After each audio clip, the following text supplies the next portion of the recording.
Hi guys, I'm Yulia, founder of English student-to-student startup that helps people around the world gain confidence in communicating in English with anyone around the world. I'm going to speak to you about one commonly underrated area, and this is cultural appropriacy. When I observe what English learners worry about, I often see such areas as grammar and vocabulary.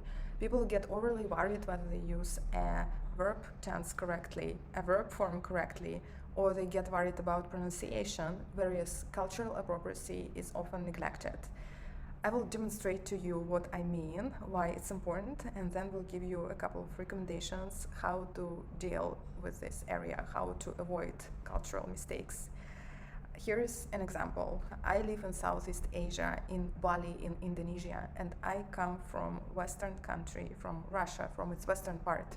For me, it was surprising to hear such questions such as, who do you live with? Are you married? Did you come to Bali alone?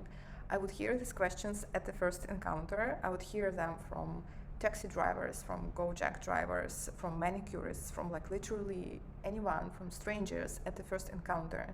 And I, as a Western person, I feel comfortable discussing these questions only with people who I am close with, right? Only with close friends. So I perceived it as a violation of my personal boundaries, as a personal attack, and it would make me shut down actually from a person, shut down and get distant, or to react back aggressively, right? And I would get more offended by this kind of mistake rather than by a grammar or vocabulary mistake. I would forgive it. But then I learned to treat cultural mistakes just the same way as I treat vocabulary mistakes. If you remember the cover to this video, Are You Married, Mr. Yulia?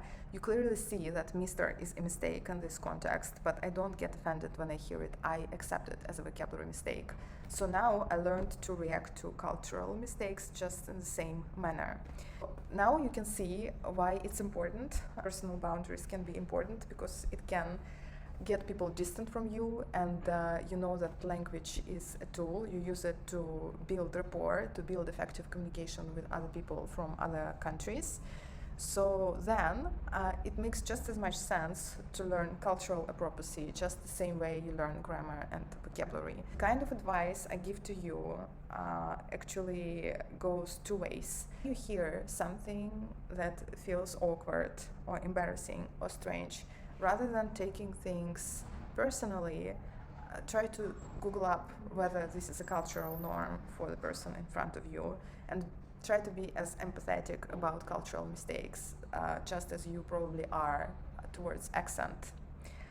And on the contrary, when you are about to ask a question or share information with a person from another country, if you feel that it can be sensitive, it can be personal, just double check first if it is acceptable for the person from the culture that you are approaching. It doesn't mean that you should just avoid any personal questions and never get to know people at all, but just proceed carefully.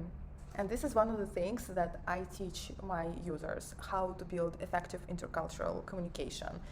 My startup is not just about grammar and vocabulary, and if you want to see how it works, you can find the link in the description below. Just give it a try, it's free. Good day to you, and be happy in your personal boundaries.